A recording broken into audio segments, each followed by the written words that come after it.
Hi, everyone, and welcome to the AI in Action meetup. I'm your host, Anthony Kelly.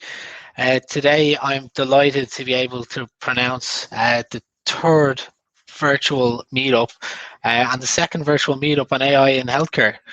Um, so we have got two fantastic speakers lined up for today. Um, Sorry, I just wasn't prepared for that to share like that. So we've got Marco Schmidt, who is the Chief Scientific Officer and co-founder at BioTX. And we've also got Bjoern von Siemens, who is uh, co-founder, founder and managing director at Surgical.ai and caresyntax. Um, so I just quickly want to share a little bit of information about all this and myself. So all this are an AI and data science recruitment company, and we're really passionate about sharing top quality information throughout the data science and AI community of Berlin. And with that, we've actually gone on to create podcasts and meetups. So like-minded individuals can share information amongst each other. Along with that, we've also successfully had our first AI awards, which we co-joined with some other meetups throughout Berlin earlier this year. I wanted to include some information about myself. So yes, I am a recruiter, but additionally, I help job seekers in other ways where you can understand more about different types of roles there are out there. I can help people with rewriting of their CVs, help people who are relocating understand the cost of living in Berlin versus maybe their home country, and then helping with your interview preparation as well. And that's with myself. But all this as a business, we break up into two areas: all this media and all this community. All this community will be what you're witnessing now, and it will be one of the meetups. So we have speaking slots, networking, and learning. So you'll also see after this, we'll have the opportunity for a breakout area where you'll be able to ask our speakers questions as well, with the information for that soon to be followed. And then all this media. So as I mentioned earlier, we have podcasts, which is also called AI in Action, and a sister podcast called AI Mentors. So in the health tech sector, we've had some pretty interesting podcasts in Berlin, and we also have podcasts across the US. So we have had Angeli Mollier from Bayer, the CEO of BioTX, so the other co-founder alongside Marco. We've had IBM Watson Health and Morantix Labs from Berlin, who a lot of you would know as well. So there's some interesting episodes that you will be able to check out on aldis.com, or if you check us out on Spotify or on Apple Podcasts. So what's next for health tech along with AI in Action? So I want to uncover more content in the health tech industry. So if you know anyone who's using AI or really cool data science applications in their product that they're helping share to their customers, feel free to reach out to me. I would really appreciate that. Maybe we could set up something. And then I'm also looking to do more podcasts. So more podcasts and more meetups and content on the health tech topic. So that's enough of me for my introduction. So I'm going to now introduce you to Marco Schmidt. So Marco is a biochemist with an expertise in chemical biology and medicinal chemistry. In his PhD, he developed novel methods for drug discovery, and he is a co-founder and a chief scientific officer with BioTX. And BioTX specializes in AI design uh, for biomedical data. Marco, it's great to have you here. You're now live. If you can share your slides, I can run through those for you now. Okay, hello. So, do you see my screen?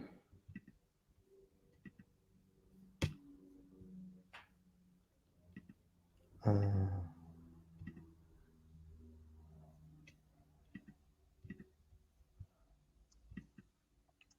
um, it looks like I cannot share my screen. Sorry, I cannot share my screen.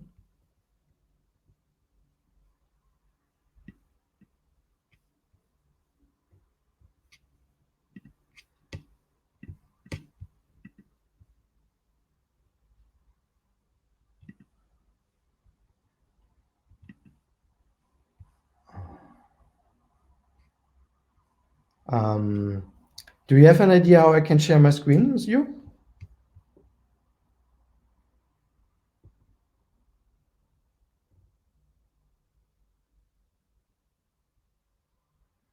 Okay.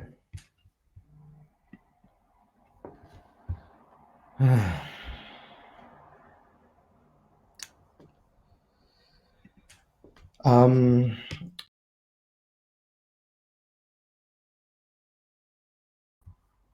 Sorry, guys, I have to set it up again, so I have to leave.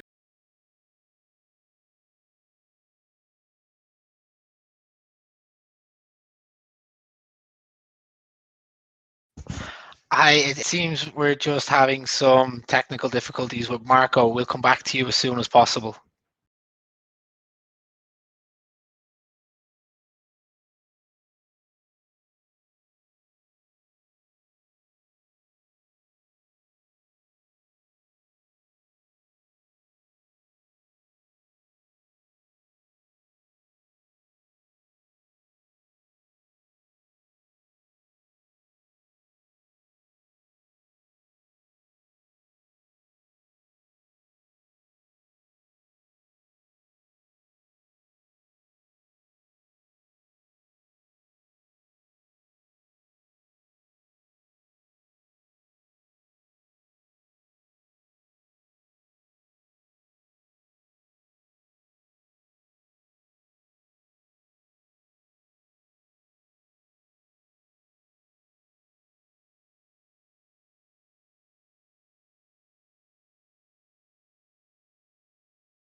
I think I may have realised that my sound was again disrupted at the start. I'm not exactly sure why.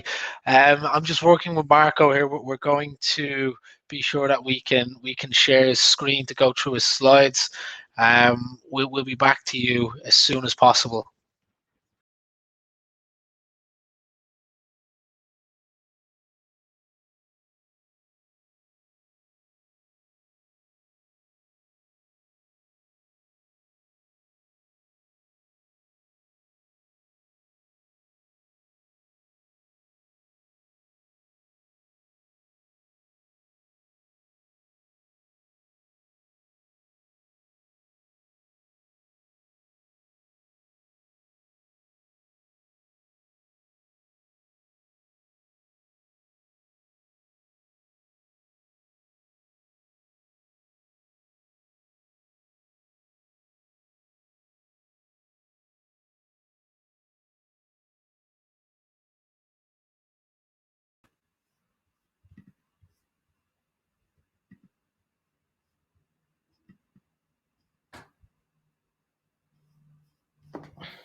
Okay, can you see my screen now?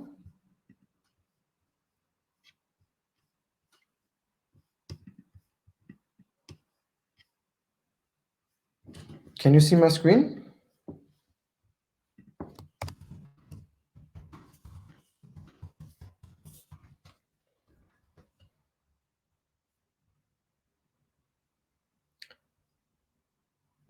Okay. Okay.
Hi everyone. Just to let you know, we are still going ahead. We are just actually facing some technical difficulties. uh, I think we may even start with potentially going with Bjorn first. I'll update you as soon as I possibly can.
Ah, here we are. We got it. We got it.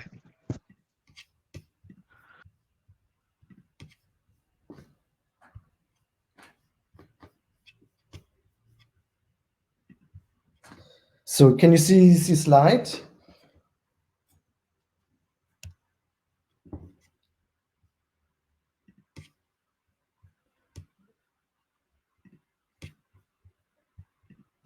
Okay, I maximize now. The topic is a repurposed drug for the treatment of COVID-19. Please ping me if you cannot see it.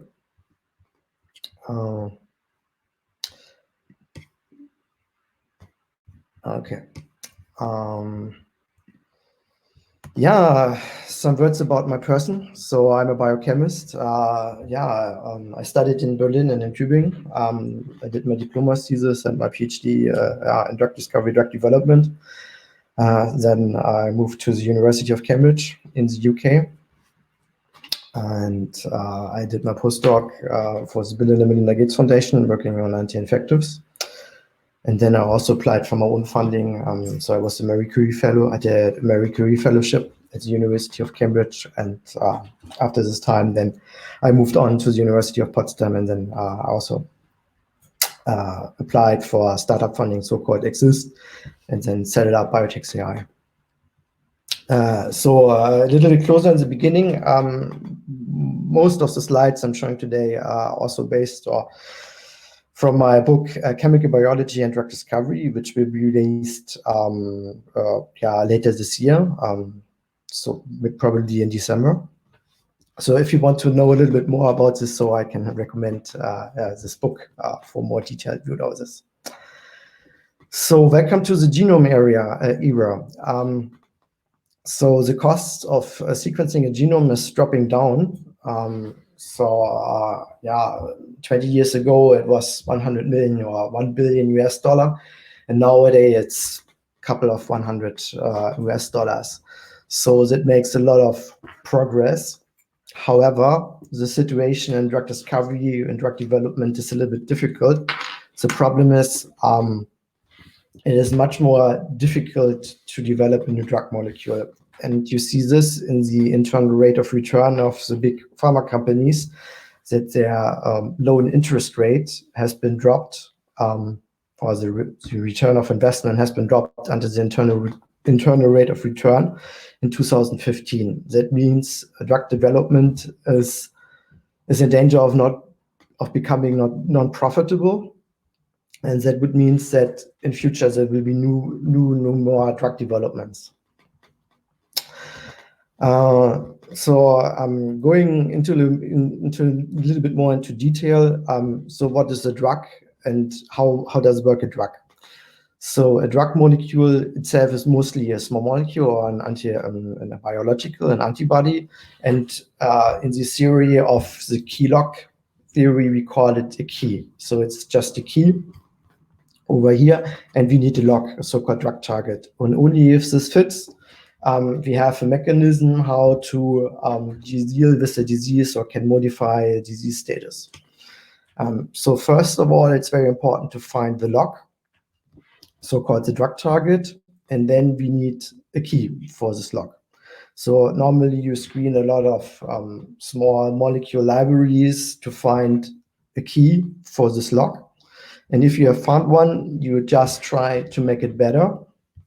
And with this one, when you have improved this key, then you go on. And this is the normal pipeline in drug development. So I said here in the beginning, drug discovery. So you discover a key, a drug, but then you have to show that it actually works. So you go into preclinical testing, and here it's important that it's non-toxic. And then the next step, it's a phase 1, phase 2, phase 3, is that you test it in animal models and at least then in humans. In the first one, you test it mostly in animal models or also in humans. Is it toxic or not? In phase 2, you just look for doses, for the dosage, what you can give, what you can administer. And the third one is very important. Here you have to show that it will actually work. So you go for efficacy. So the whole progress is extremely expensive. It cost you more than $1 billion, and it took you 15 years. And the success rates are very, very small. So as you see here, the success rate in preclinic is okay. Phase 1 is also okay. But the real problem is phase 2, because in phase 2 is the first time when you just go for efficacy. In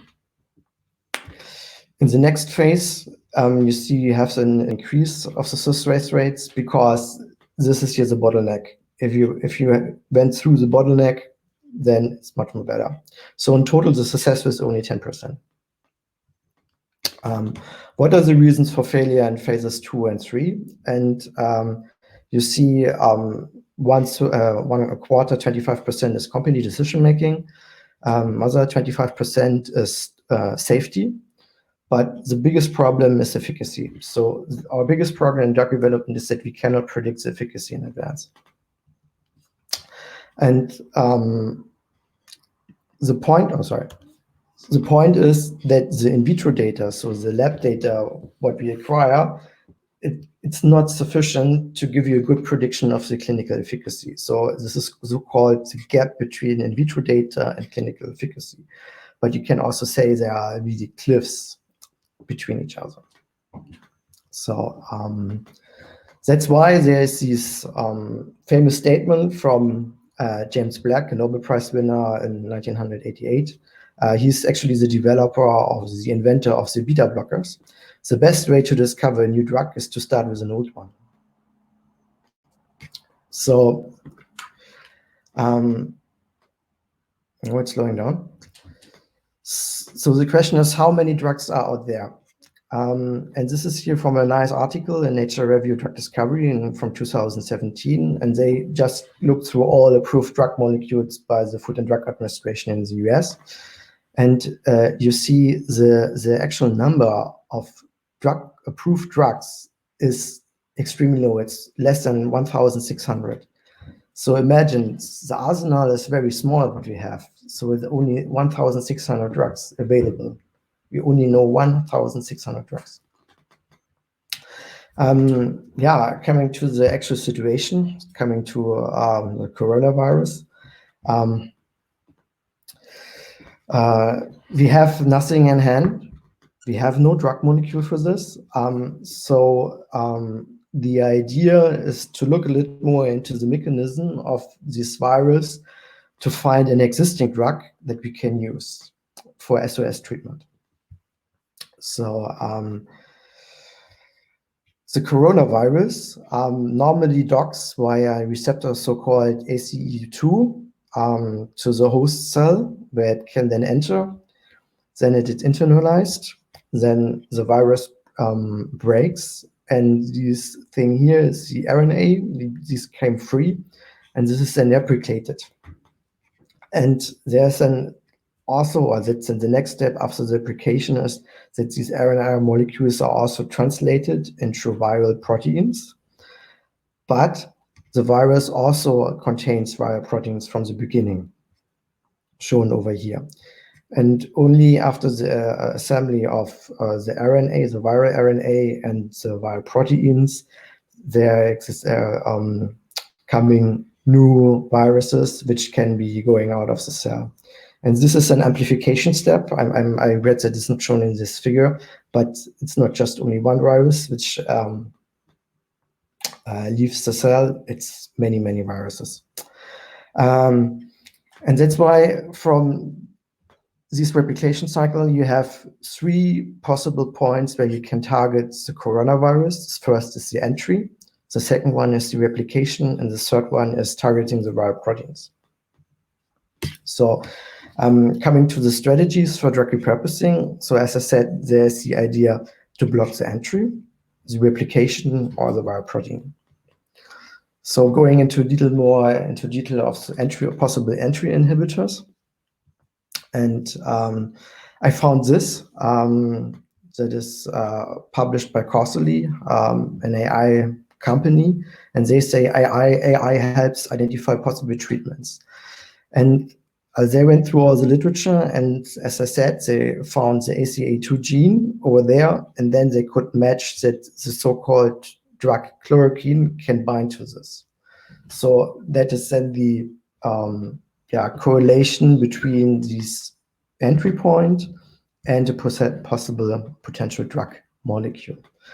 The problem with chloroquine, it is a drug with many targets. So in the beginning, I said there is this key lock theory, but chloroquine is very famous that this drug does not bind to a specific target, it binds to multiple targets. We call this polypharmacology. And that's why chloroquine has a huge adverse effect. So when people started talking about chloroquine as a rescue drug, as an SOS treatment for COVID-19, I was very skeptical. And my skepsis was already, it was shown that my skepsis was right. As you see here, there was a chloroquine study in Brazil, and at least 12 people died because of the treatment. So going back to the strategy for drug repurposing, there's also a chance to block the replication. And there's an Ebola drug, remdesivir, and this one was also be found to be effective against RNA polymerases, so against replication. But as you see here, first trial for potential COVID-19 drug shows it has no effect. Anthony?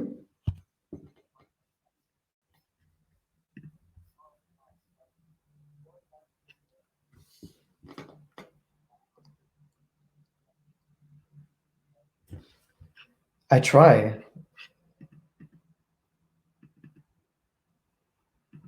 I cannot. So I do this. I do it all the whole time. It doesn't work. So I can. Okay. Okay.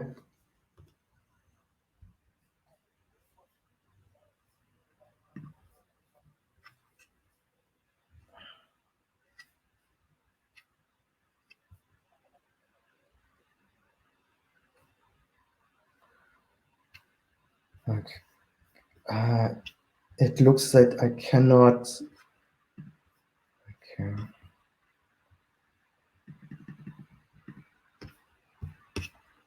Can you zoom in now? Can you see it?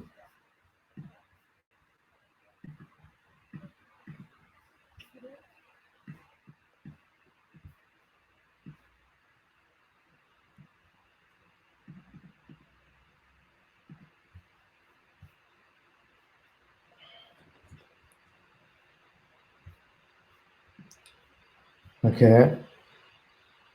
Okay. When I close a little bit.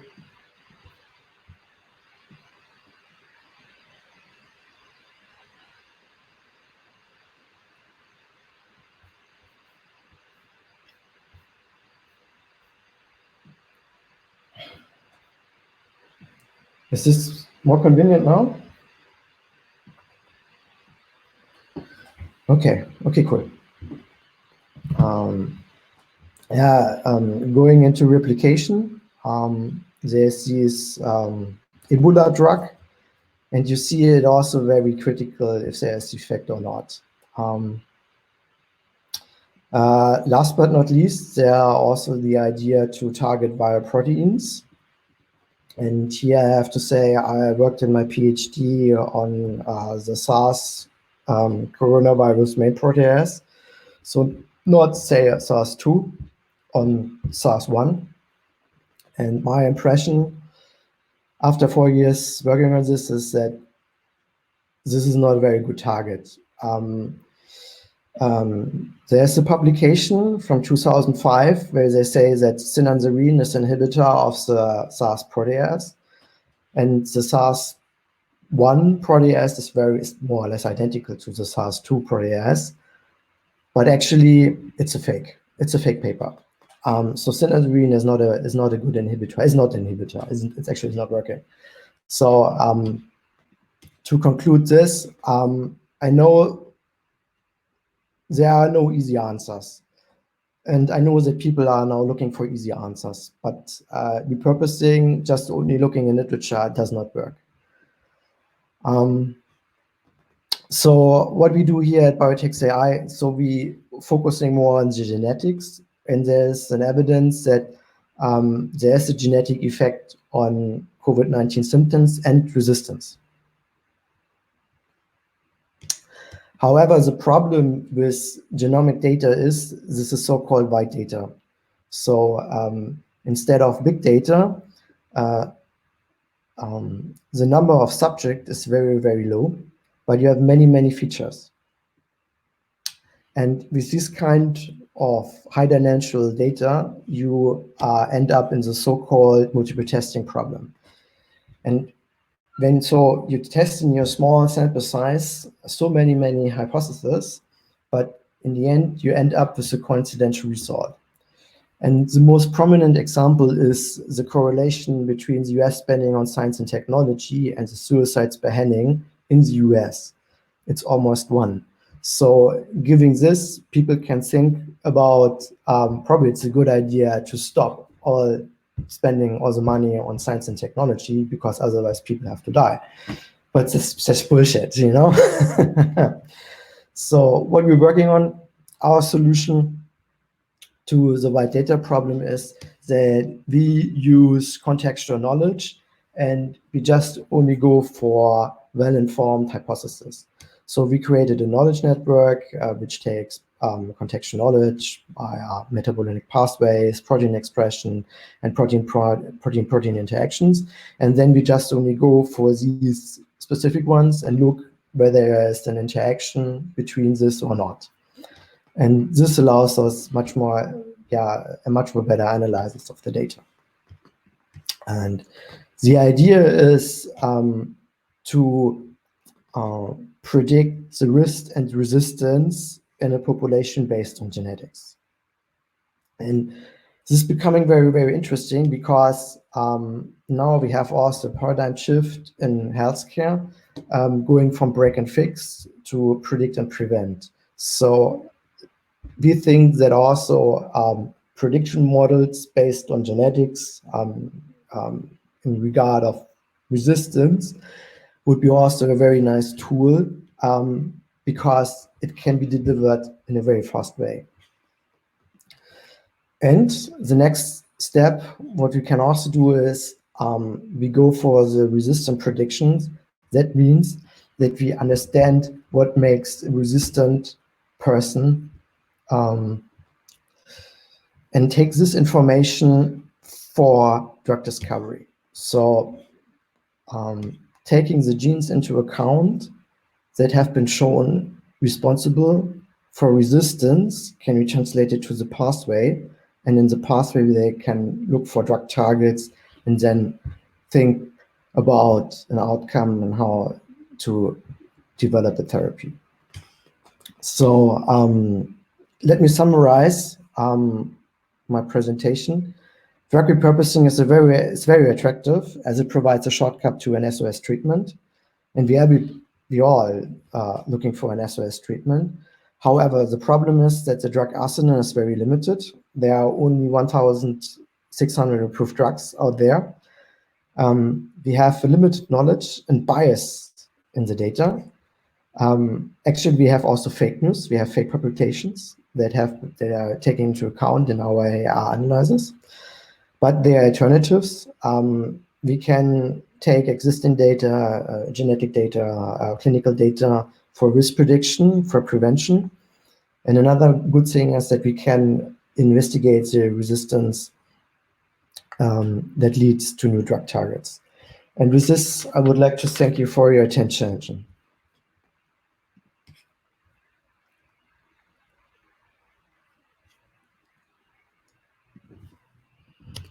Any questions?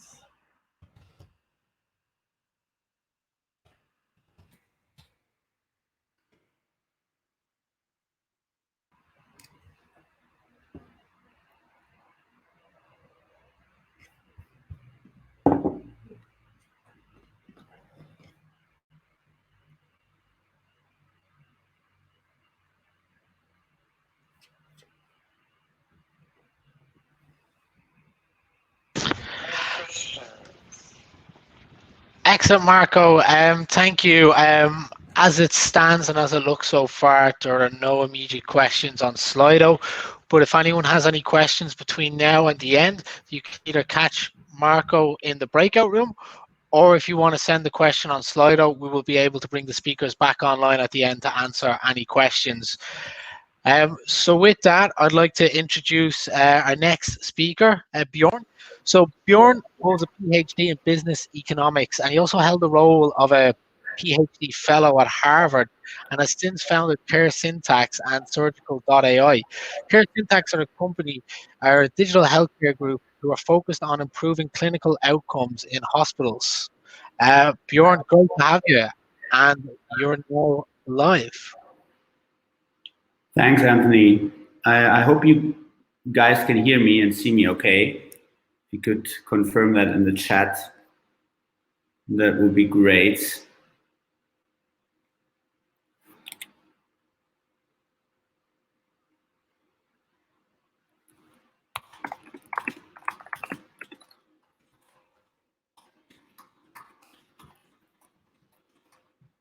Could you check if they can see the presentation okay? It looks like it, right? And also have the audio.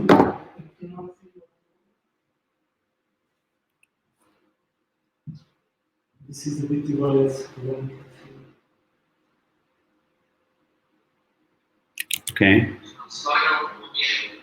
Great. So thank you. Thank you for having me on this stream podcast. My name is Bjoern von Siemens. I'm one of the founders of caresyntax, and our mission is to make surgery smarter and safer. I'm actually right here in our Berlin showroom, which shows our technology solution. And maybe a little bit later in the questions and answers, we could go into any questions that you have on the solution. What are we tackling in terms of an issue? We're tackling an issue that is pertaining and impacting about 300 million people per year, which is undergoing surgery. And if you imagine undergoing surgery,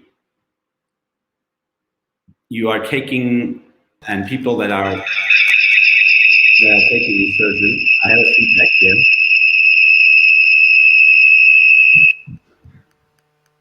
I have a, is that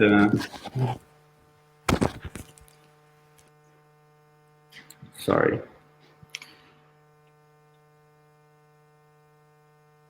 Technology is not our friend today. So if you're undergoing surgery, you're taking a significant risk.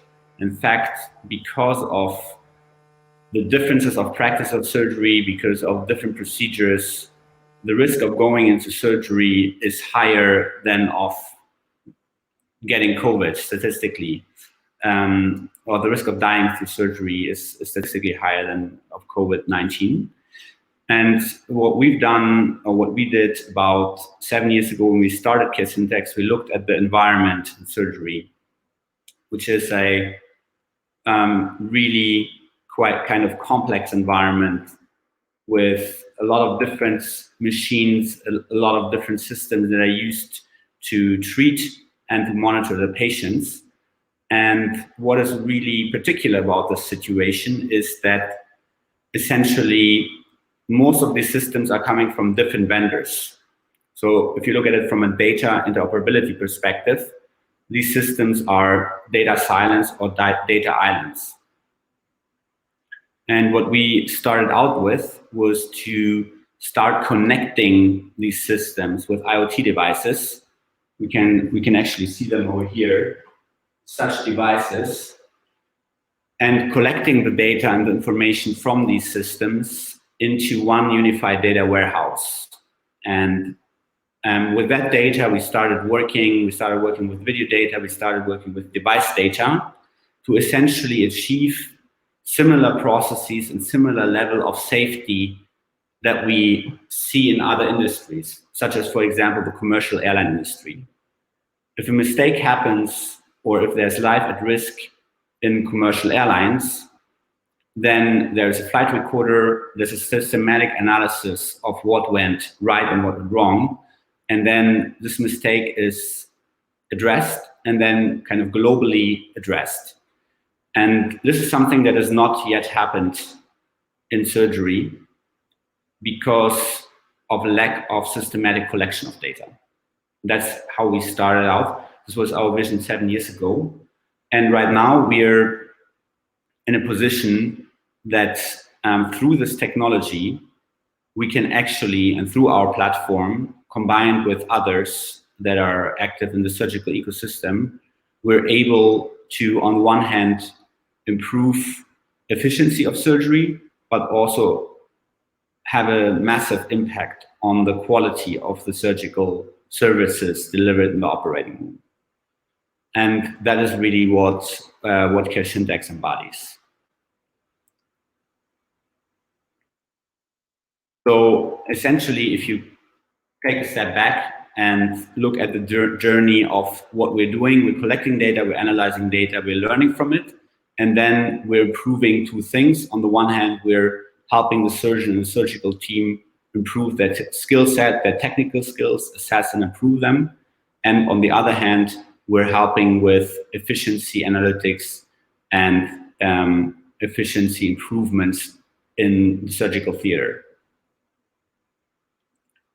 What does it mean and why is it important for the surgical community and for the patients? On the one hand, for the surgeons, we're improving their work environment and we're improving their workspace with digital tools such as workflow automation tools, visualization tools that really help them intrasurgically or during the surgery guide their decision making. So you can compare that with an assistance system that helps a pilot or helps you if you drive your car not to turn right if there's a car in your blind spot.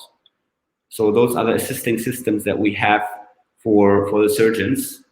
For the patients, of course, that means that you have, when you go into surgery, a lower risk profile if a system such as ours is installed, because we're essentially supporting the surgical team and making the procedure safer and more standardized. For hospitals, it's a massive issue, surgical variability, because of the complications and because of readmissions of patients and because of risks of malpractice. That is one of our core value propositions, that we are protecting the surgical teams and the hospitals by collecting the data from malpractice lawsuits and from malpractice cases. And that's how we interface with the insurers as well, where through the insurers, we're able to offer our services and our software to the hospitals in a combined risk management package.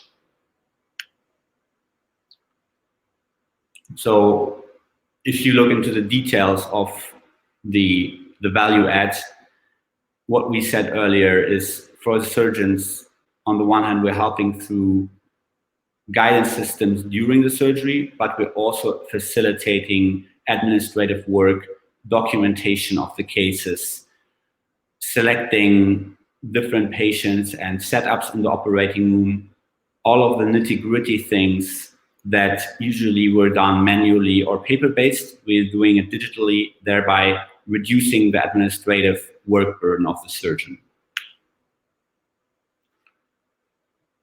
What we have achieved and where we stand today is that we have about 6,000 operating rooms which are using our solutions. So that's about 1,000 hospitals, some in the United States, some in Japan and in Asia. Most of our clients at the moment are in Europe. We also have a growing presence in Latin America. And what we've seen in our client base and what we've seen in the studies that we conducted or that we used as a basis for developing our solution is that surgical errors and surgical kind of deviations from procedures can be significantly reduced. That means that through digital tools, we can really make sure that the surgeon and the surgical team adheres to specific procedural guidance and thereby makes the processes in surgery more efficient, but also safer. And that's another fundamental principle we believe in at caresyntax, is that efficiency and quality are not necessarily separated, but they're actually two sides of the same coin. So an efficient healthcare organization usually is also very high quality healthcare organization. And we can see this in the results of our clients, that really the efficiency and the quality are highly correlated, which is why our solution is addressing both in surgery. Another critical element, and of course where the commercial element comes in, which is equally important to quality, is that a major revenue driver for the hospitals is coming from surgery. Actually, or more than 50% of hospital revenues are generated from surgery, and more than 60% of the profitability of the hospitals is driven from surgery. They're of course also a major cost center.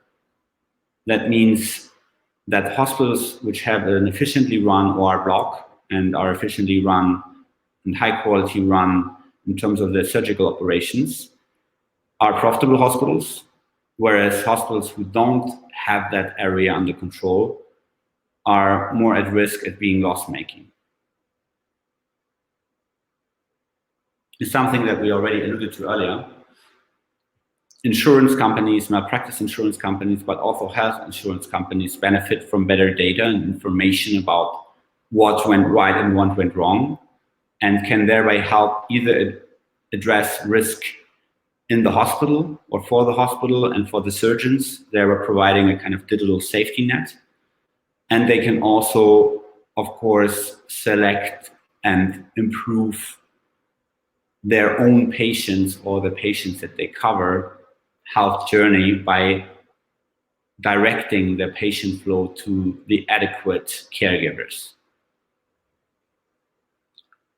So I think something that is important, and what is really coming out of the current situation for us, is that we are seeing a massive uptick in demand, both for our analytics solution and our quality management solution, driven by the COVID-19 crisis, which essentially is a healthcare system crisis. It's not a health crisis, but really a healthcare system crisis, because the systems are getting overwhelmed by not having enough critical care capacity. And we as caresyntax are really standing almost right in the center or next to the center of where the issue is coming from. So for the hospitals, they have to deal with two things. On the one hand, they have to take on COVID-19 patients and provide critical care capacity to them. On the other hand, there's a lot of other patients and people who need treatment and who urgently need treatment that they cannot treat if they don't have the critical care capacity.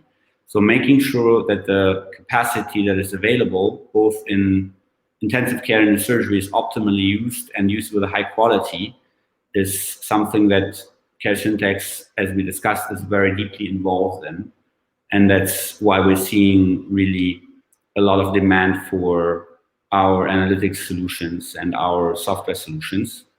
And I copy in here an article, I think from today or from yesterday from CNBC. This crisis is now becoming apparent. And I know that in Germany alone, for example, we are spending about 3 billion euros per month just on covering the cost for the delayed surgeries. And this is just the economic cost. The other top point is that elective surgeries are actually usually not surgeries that you want to delay. These are not lifting surgeries or beauty surgeries, which you can delay without creating problems. These are cancer surgeries, these are cardiac surgeries, these are patients that need care for orthopedic reasons or other reasons. And if we don't treat them, they will get worse. And that's why it's extremely important to restart surgeries and restart the system as soon as possible. And that's something that we're quite deeply involved in. We're doing a lot of work in the United States already, where we have big engagement with the clients. We're starting the same work as well here in Europe with our clients and our partners to make sure that the hospitals can, during the times of COVID and after the times of COVID, optimally use their resources and treat as many patients as possible with the available resources at a high quality level. So I think we spoke about these three areas that we're providing. So on the one hand, we have well, that's kind of maybe as a summary again, the overview of our solutions. We have the efficiency solution, PeriOp Insight, that I mentioned beforehand. We're offering our Qvident, which is more targeted on the quality side. So efficiency and quality, as we discussed, are kind of two sides of the same coin. And then we have a large install base of Prime 365, which is a data collection tool and a workflow management tool. And with that, thank you very much for your attention and the time, and I'm happy to take any questions. Excellent, Bjorn. Thank you.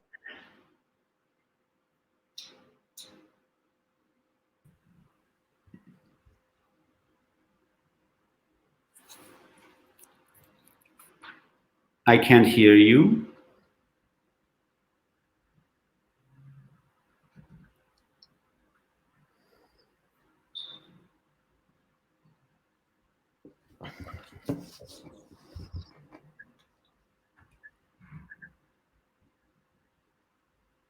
I can't hear anything.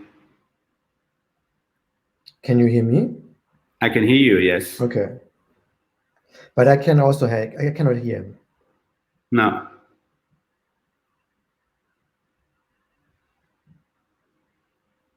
I could hear you in the beginning, but not anymore. Yeah.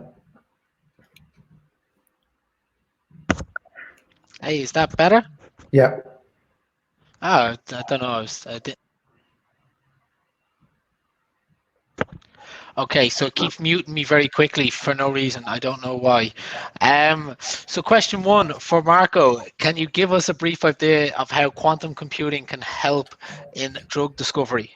Yeah, it's definitely a chance, because you have a lot of, as I say, you have a lot of problems where you need a lot of computational power, and it's definitely the case. First of all, docking studies, even for synthesis, so a lot of range of applications for this. Okay, cool. So Bjorn, next, two questions. Question one, how has the feedback been from the hospitals you've implemented in so far? And question number two, what geographic markets are looking most promising?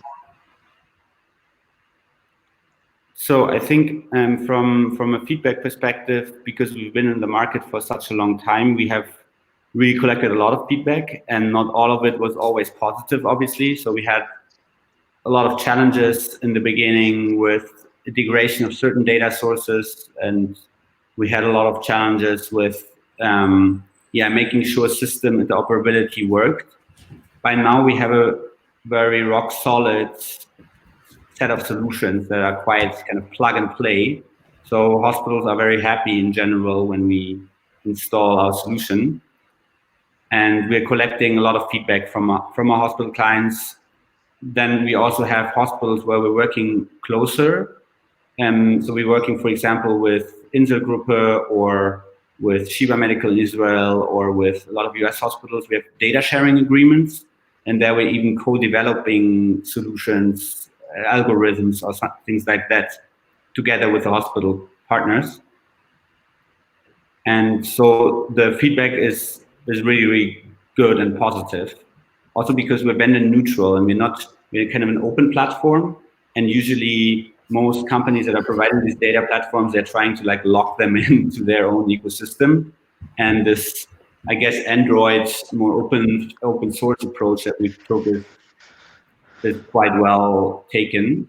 And from geographic markets perspective, definitely US is by far the largest healthcare IT and AI and healthcare market overall. So we're seeing a lot of traction there. As I mentioned beforehand, through our partner investor Mitsubishi Corporation, we're also well positioned in Japan.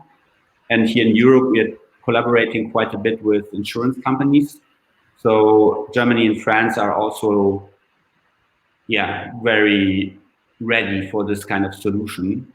It's less pertinent to markets that don't have the infrastructure yet. So if you're in the build-up mode of hospitals and surgical centers, then you're not looking so much to the quality yet. You're looking to create the capacity first. So it's more for markets that already have a relatively developed system. Okay, cool. Next question we have is, one big challenge for AI in healthcare is the lack of correctly annotated data to feed into the learning algorithms. How is this done in your system? It doesn't say who this is directed to, so maybe an answer from both of you would be nice. Yeah, I can start. So we collect a lot of data and through our data sharing partners, and then we have to employ essentially surgeons to annotate that data. So we need specialists. We have surgeons on our team. We have a chief medical officer who is a board certified surgeon. And then we have a panel of surgeons, and they are then grading the videos or analyzing the data. And we have data scientists on the other hand who are making sure that the models are developed in a robust way. But for sure, it's a challenge that where you need to basically invest heavily because these people are very expensive and charge the same as a surgeon would do to basically look at the video and figure out how the surgery was performed. Then the key is, of course, to utilize that to automate what they are doing manually, and that's where then the scalability of these solutions comes into play.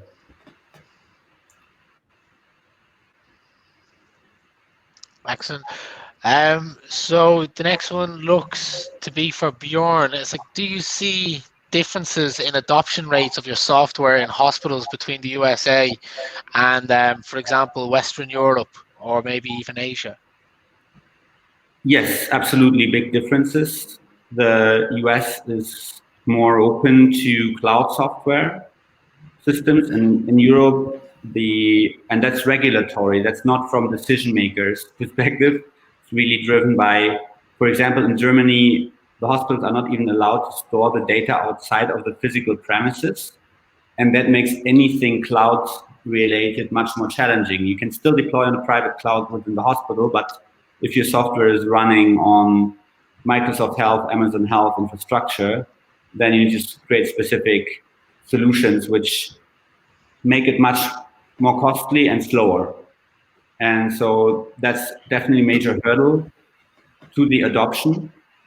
But both Western Europe and the US are basically very interested in this kind of solution. It's just in the US, it's more open. Data sharing is easier than in most European markets.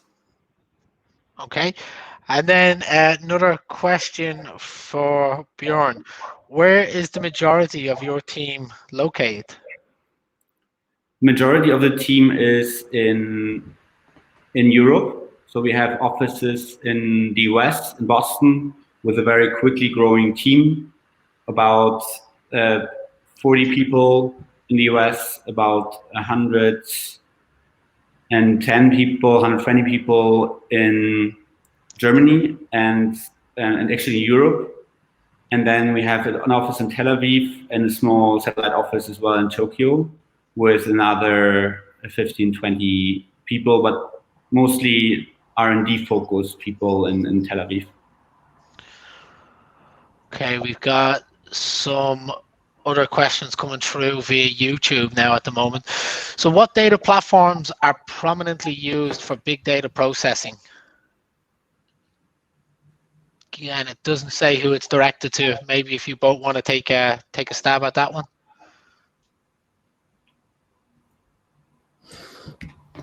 To be honest, the question cannot be answered specifically because it always depends on the data. Okay, and then we just have what looks to be maybe a final question is how data versioning is done for your experiment. Do you use tools like Pachyderm or DVC? So from our side, I can say no. Not that I'm aware of, no. Okay, excellent. Well, look, I think that conducts us for this event of AI in Action. We do have a link available where hopefully, if the speakers have time, you'll be able to do a meet and greet, sort of like a breakout. If you join that link, so it's HTTP. That's the link on screen. If you join that, you should be able to hopefully join a room with the speakers. But other than that, Bjorn and Marco, thank you for your time. It was great having you on the AI in Action meetup. I'll hopefully catch up with you in the virtual meet and greets. Thank you, Anthony. It was my pleasure. Okay, thank you. Bye. Thank you.